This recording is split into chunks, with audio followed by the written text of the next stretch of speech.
Asin lang muna. At saka,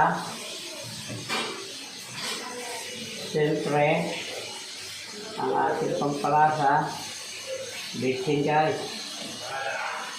At saka, paminta. Testing na ito guys. Testing natin kung ano marami pa paminta. At saka itong isang piraso ng kalmate. Baka naman making.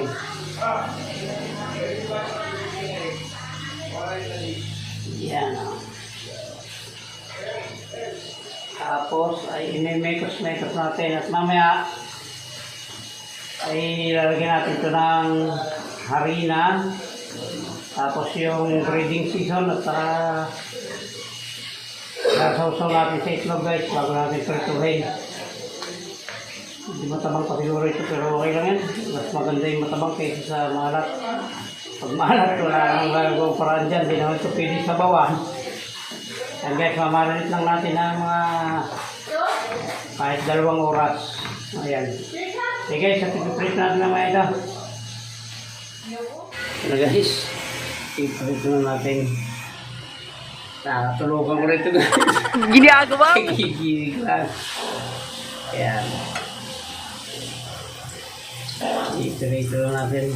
Tignan natin kung ano nangyari dito sa ginawa ko ito. Pero tingin ko na may masarap. Jadi kung bibili ka nung nabibili sa palengke, parang tingin ko dun puro harina lang yun eh. Yan guys, ikot muna sa binating itlog bago ko nilagay dito sa crispy fry o sa seasoning dito, powder. Ayan o.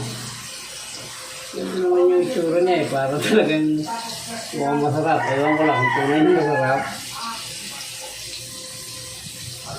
Yan, ano unang salang guys. Maninipis lang ito, maliliit lang. Yan, mukha lang siyang masarap, di ba? Okay na ito, hanguin na natin ito ating unang salang. Ayan, ganda naman ng ano niya, di ba? Tagal nakababad dito guys, nakatulog ako. Ayan o, tingnan niya. See? Ganda no? Ewan ko lang ang lasa, hindi ko pa tinikman. Ayan guys, sarang natin ito ibang natira. Ano lang ito, isang picture ng manok eh, pero marami rin siya, palibasa maliliit. Kakasayin natin yan to.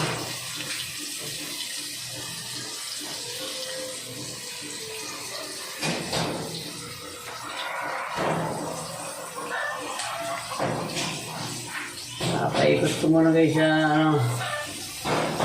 sa itlog bago sa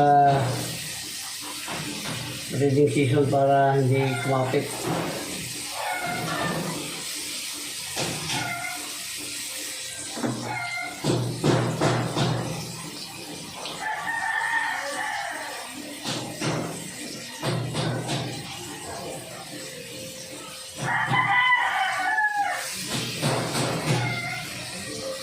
Saksakan natin lahat dyan.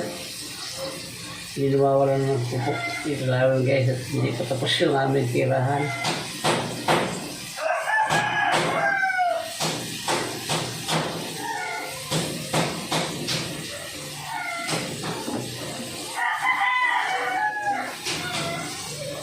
Yun na. Ayan, okay na yun guys. Mamaya naman babalik rin natin o kahanguin. Yan na guys, okay na ito. Muli po ay maraming salamat sa umabot sa dulo ng vlog na ito. Sa paggagawa ng chicken nugget na ito. Iwan ko kung tama ito guys. Pasensya na kayo kung mali. Ito yung bento ko lang. Pero may ulam ko lang. Miski ito umalat o tumubang ay wala namang magreklamo nito kundi ako.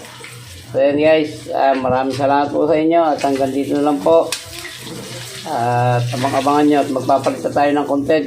Dahil kung sa pagbablog na ito ay ito lang ang gagawin natin content ay hindi tayo guys magkaka-revenue rito. Kaka-revenue tayo rito, napakatagal. Ayan guys, maraming salamat po sa inyo at hanggang dito na lang po.